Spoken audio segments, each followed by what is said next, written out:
Welcome to SK classes. जिस video को बेसब्री से इंतजार था एंड कमेंट सेक्शन भरा पड़ा था, तुम कोई भी वीडियो उठाकर देख लो, अगर तुम कमेंट पढ़ोगे ना, एक ही comment, please give me a booster dose. Booster dose कब आएगा, फटाफट अपलोड कर दो ताकि हम सारे क्वेश्चन को अच्छे से प्रिपेयर कर ले।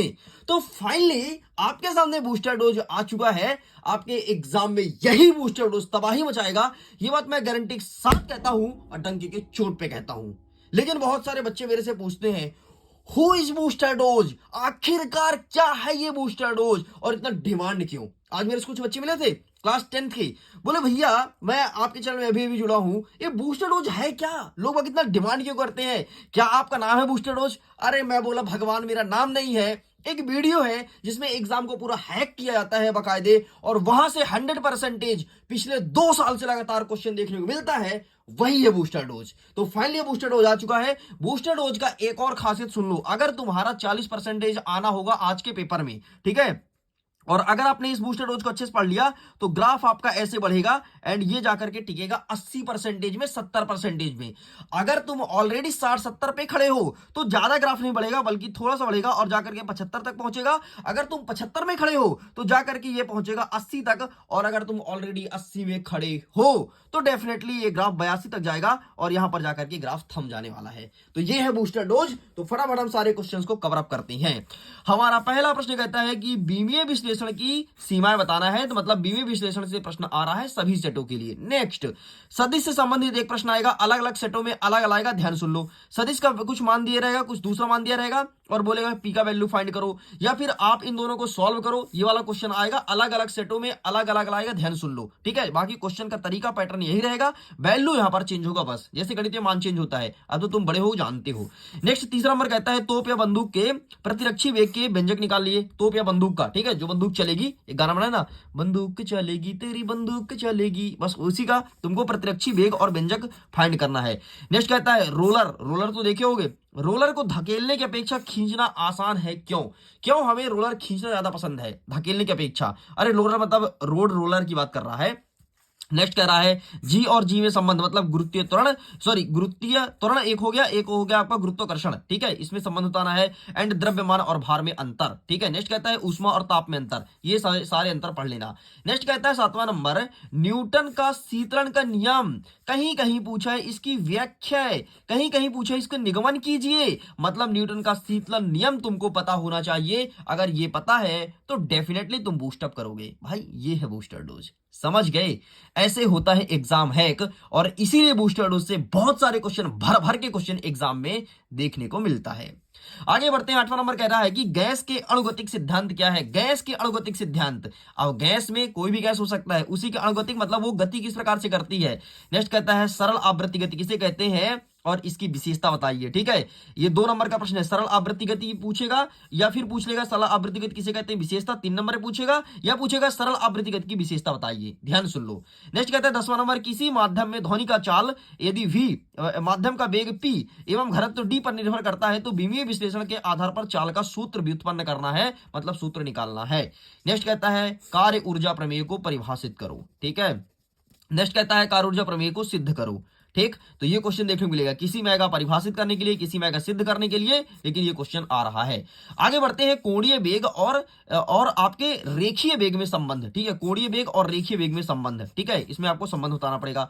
नेक्स्ट, कोणीय संवेग और जड़त्व आघूर्ण में संबंध, तो संबंध वाला ध्यान से देख लेना, ठीक है, दोनों क्वेश्चन को। नेक्स्ट कहता है कि पृष्ठ तनाव को प्रभावित करने वाले कारक कौन कौन से हैं, कौन कौन से कारक आपके पृष्ठ तनाव को प्रभावित करते हैं।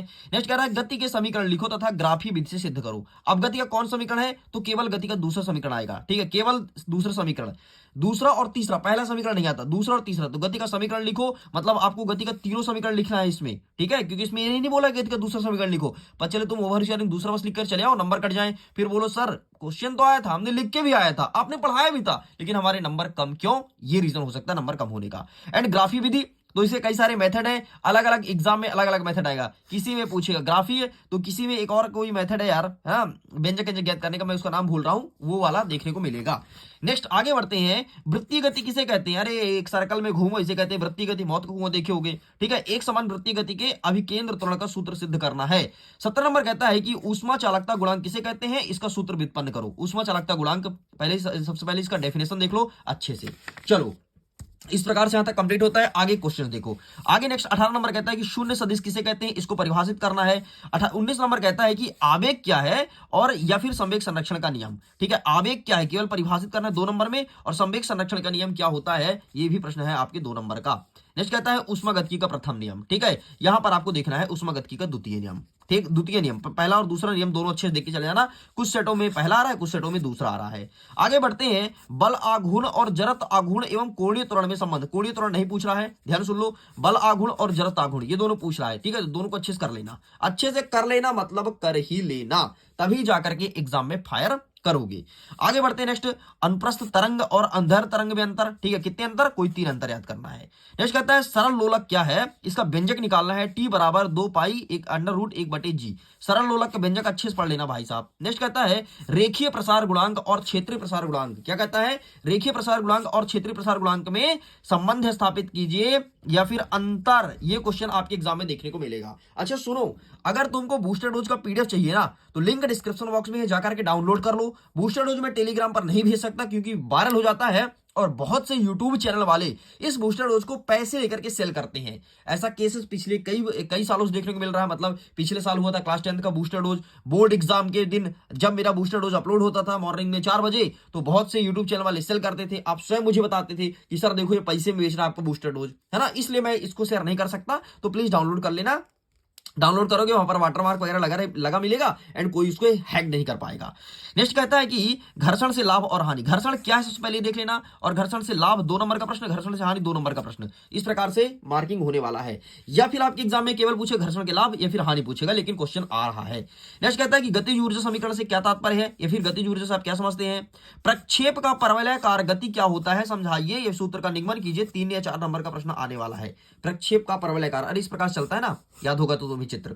नेक्स्ट कहता है कि प्रत्यस्थ और अप्रत्यस्थ संघट्ट में अंतर, 3 नंबर का प्रश्न है। नेक्स्ट कहता है कि रुद्धोष और प्रक्रम क्या है, इसे परिभाषित करना है। क्या होता है रुद्धोष प्रक्रम। नेक्स्ट कहता है कि तरंगों के अध्यारोपण का सिद्धांत क्या है, क्या तरंगों के अध्यारोपण का सिद्धांत। नेक्स्ट कहता है कि विमीय विधि वी स्क्वायर बराबर यू स्क्वायर प्लस 2as की शुद्धता की जांच करो। विमीय विधि का आपको जांच करना है और यहां पर लिखा गया है।